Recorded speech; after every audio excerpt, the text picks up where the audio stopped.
अस्सलामुअलैकुम and welcome class. मैं हूं आपका टीचर सैयद बख्त। 9th कंप्यूटर साइंस को डिस्कस कर रहे हैं, तो छोटा सा सजेशन स्टार्ट पे देना चाहूँगा।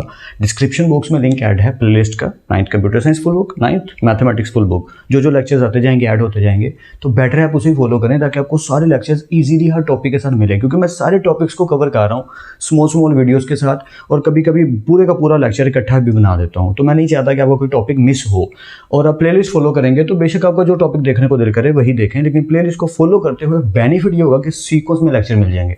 Hope you are getting the point. Now get back to the topic.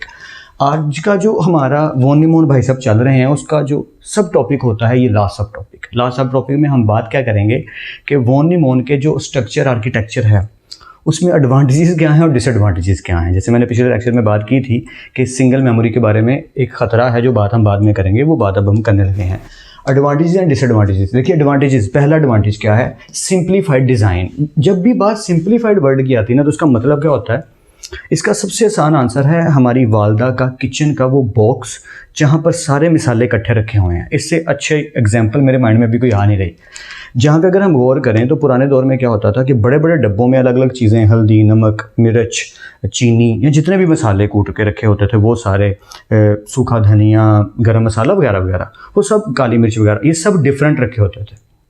आज के दौर में बहुत ही सिंप्लीफाइड बॉक्सेस आ गए हैं, ब्यूटीफुल किस्म के। मेरी वालदा भी यूज़ करती है, मैं खुद भी यूज़ करता हूँ जब कभी कुकिंग करूँ। तो उसका बेनिफिट क्या है कि एक ही बॉक्स में स्मॉल पोर्शन बने हैं और सारे मसाले एक ही जगह अवेलेबल हैं। तो मुझे डिफरेंट किस्म के बॉक्सेस ओपन नहीं करने पड़ते, क्लोज नहीं करने पड़ते, संभालने नहीं पड़ते, और मुझे एक ही जगह सारा कुछ मिल जाता है। पैलेट की तरह, जैसे वो पेंटर जो पैलेट होता है उनके पास काफ़ी कलर्स इकट्ठे मिल जाते हैं उनको, तो वो दरी, तो उसे कहते हैं सिंप्लीफाइड। सिंप्लीफाइड का मतलब होता है आसान शक्ल में शॉर्ट करके बड़ी चीज़ को देखना, बड़ी चीज़ को शॉर्ट करके स्मॉल करके शॉर्ट वे में देखना, दैट इज कॉल्ड सिंप्लीफाइड। तो हमारा डिज़ाइन सिंप्लीफाइड है ना। CPU, motherboard, keyboard, mouse, LED, पूरे का पूरा कंप्यूटर सिस्टम, स्पीकर, सारा कुछ अब एक टेबल पे आ जाता है। पुराने दौर में तो एक फैक्ट्री चाहिए होती थी यार। सो सिंप्लीफाइड डिज़ाइन में क्या है, by combining data and instructions. अब यहाँ पे जो बात की जा रही है वो कुछ और है। यहाँ पे वही वाली बात की जा रही है, सिंगल मेमोरी वाली। सिंगल मेमोरी वाली मतलब कि जैसे अगर आपको याद हो तो अभी हमने पिछले लेक्चर में डिस्कस किया है कि अगर सिंगल मेमोरी में डाटा भी लोड हो रहा है और इंस्ट्रक्शंस भी उसी में ही हो रही हैं, गेम भी वहीं पे लोड है और गेम को चलाने के लिए जो इंस्ट्रक्शन चाहिए वो भी वहीं पे मौजूद है, तो जब दोनों चीज़ें एक ही जगह होंगी तो स्पीड बढ़ जाएगी। ये बात वो हो रही है कि by combining data and instruction, data भी वहीं पे और इंस्ट्रक्शंस भी वहीं पे चल रही हैं। तो इसका फ़ायदा क्या है कि इससे सिंप्लीफाइड हो जाएगा design. Point number 2, flexibility. Of course computer ने एक तो बहुत बड़ा कमाल काम किया, हमें फ्लेक्सिबिलिटी दे दी। किस तरह की, can be easily changed at any time। क्या प्रोसेस, इधर मैं लिख देता हूँ, process can be able to change, programs लिखा हुआ है बल्कि, sorry, programs can be easily changed at any time. इसका मतलब क्या है, मैं आपको थोड़ा सा डिटेल में जाके बताता हूँ, आप जल्दी समझ जाएंगे। पुराने दौर में कैसेट्स होती थी, audio cassettes, video cassettes, VCR, VCP वगैरह होते थे जो वीडियो कैसेट्स को प्ले करते थे, और ऑडियो प्लेयर यानी कि डेक वगैरह होते थे छोटे, जो जिनको हम वॉकमैन कहते थे, वो भी छोटे कैसेट्स चलने के लिए प्लेयर्स होते थे। पॉइंट पे जल्दी से आता हूँ। तो कैसेट्स में क्या था कि अगर आपने एक कैसेट प्ले की है, उसमें 5 ट्रैक्स एक साइड पे हैं, 5 ट्रैक्स दूसरी साइड पे हैं, तो अगर दूसरी साइड का आप ट्रैक नंबर 3 प्ले करना चाहते हो तो आपको एक मुशक्कत में पढ़ना पड़ेगा। पहले आप इजेक्ट करेंगे, कैसेट को उल्टा के दूसरी तरह लगाएंगे, फिर फॉरवर्ड या बैकवर्ड करेंगे, देखेंगे कैसेट कहाँ पहुँची हुई है, उस हिसाब से उस ट्रैक को प्ले करेंगे, तो थोड़ा टाइम लगेगा। और अगर इस कैसेट में वो सॉन्ग नहीं है जो सुनना है, वो किसी और कैसेट में है, तो वो जाके लानी पड़ेगी। कंप्यूटर में क्या है, programs can be easily changed at any time. अगर आप फ़ोन यूज़ कर रहे हैं, आप एक सॉन्ग सुन रहे हैं, आप कहते हैं यार ये नहीं दूसरा सुनना, आप जल्दी से सर्च करके उसको क्लिक करते हैं, वो चल पड़ता है। और अगर आपने प्लेलिस्ट बनाई है, जैसे मैंने अपने सेल फोन में एक प्लेलिस्ट बनाई है ऑडियो फाइल्स की, तो मुझे बेनिफिट क्या है कि मैं कोई भी सुनना चाहता हूँ, क्लिक करूँगा, प्ले हो जाएगा। नहीं, ये नहीं दूसरा, ये नहीं तीसरा, ये नहीं 27 वाला, ये नहीं 155 वाला। क्या बेनिफिट हो रहा है, what ever you want, van ever you want, आप चेंज कर सकते हैं, जो चाहो जब चाहो चेंज कर लो। ओके, तो ये बेनिफिट्स हो गए। अब बात करते हैं बुराइयों की। इसमें डिसएडवांटेजेस क्या हैं। सबसे पहला डिसएडवांटेज, बोटलनेक। अब ये जो वर्ड है ना बोटलनेक, इसको डिटेल से आप इंशाल्लाह इंजीनियरिंग में सीखेंगे, आर्किटेक्चरिंग में जब पढ़ेंगे, और इजी टॉपिक है। बोटलनेक का मतलब क्या होता है, देखें एक बोतल है, अगर उसको भर दिया जाए तो चीज़ें बाहर को गिरेंगी, समझ रहे हैं बात को। इसका मतलब कि वो चीज़ ज़ाया होनी शुरू हो जाएगी या ब्लास्ट हो जाएगी। इसकी एग्जांपल मैं देता होता हूँ फ़ोन के हैंग होने से। 2 नंबर तरीका समझाने का, लेकिन ये समझने के लिए अच्छा है। फ़ोन या कंप्यूटर जब हैंग होते हैं, लैपटॉप वगैरह, तो इसका मतलब होता है कि उनकी जो मेमोरी है वो फुल हो गई है, अब वो प्रोसेस नहीं कर पा रहा। जैसे मैं एक रूम के अंदर जितनी जगह हो उतनी ही चेयर्स लगा दूँ, जहाँ से हम एंटर होते हैं वहाँ पे भी चेयर लगा दूँ। तो अगर मुझे उस रूम में लास्ट वाली चेयर पकड़ के लानी है तो मुझे चेयर्स के ऊपर चढ़ के ऐसे घूम फिर के जाना पड़ेगा। तो प्रोसेस स्लो होगा और ख़राब होगा और हो सकता है मैं गिर भी जाऊँ। लेकिन अगर मैं बीच में पूरी की पूरी एक रो छोड़ देता हूँ, जैसे क्लासेस में होता है कि हम बीच में काफ़ी जगह छोड़ देते हैं, इधर भी कुछ चेयर्स लगा देते हैं, कुछ चेयर्स इधर भी लगा देते हैं, और चेयर्स के बीच में भी कुछ एरिया छोड़ देते हैं।